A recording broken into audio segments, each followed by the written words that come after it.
controversial, and then once that happens, people will go out and live on Mars, because that's what people do.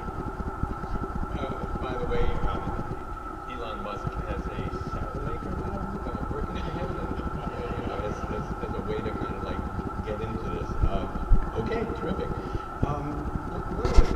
One of the many things that I really enjoyed about the book was you have a very fast-paced plot that is fascinating, but then also you have this deep well of knowledge about how space technology works, how the chemistry works, how when things fail you can try to make them come together, and where did that come from? I mean, is that something that you researched, or is that kind of who you are?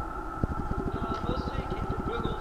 I did a ton of research for the book. I mean, I have been a space geek my whole life, so I started with a fair amount of basic knowledge. I mean, I watch documentaries, I read articles about it, and so it's my hobby.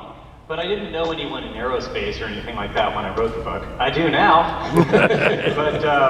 But when I wrote the book, no, it was all just me researching online and doing the math. But I really enjoy that. So that was actually more fun than the writing part, which is, you know, the perspiration part of the thing. Okay. And well, let me just take that a little bit further, because an awful lot of what you describe seems like it involves a deep knowledge of the chemistry of various technologies. Did you have people that you would bounce these ideas off of? Like, could this work? Could that work? Or was that basically your readers who were telling you whether or not you were off base? Both. My father's a physicist, and so I would bounce things off of him.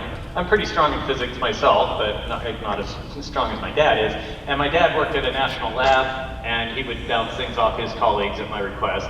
But for the most part, it was the readers, or just me doing research on my own, and the readers fact-checking me. It was, I call them beta readers.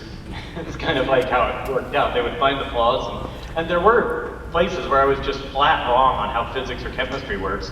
I'm particularly weak in chemistry, so it was nice to have some chemists among my readers say like, no, this is how that reaction would go. Okay. When you created the character Mark Watney, who is the protagonist, the guy stuck on Mars, what were you reaching for? I mean, was this an everyman? Was this an exceptional person? Were you trying to lay out what a human being could do in this kind of environment? Yeah, I wanted him to, it was a fine line. I wanted him to feel like an everyman. I wanted him to be just like, oh, this is a guy that's just like, you could have a beer with him and have, you know, and you wouldn't feel like you're out of your league or anything. But at the same time, he was selected for a manned Mars mission, so he's got to be pretty good at what he does. So he has this very casual and like jovial attitude, but at the same time he's incredibly confident. That's what I was going for.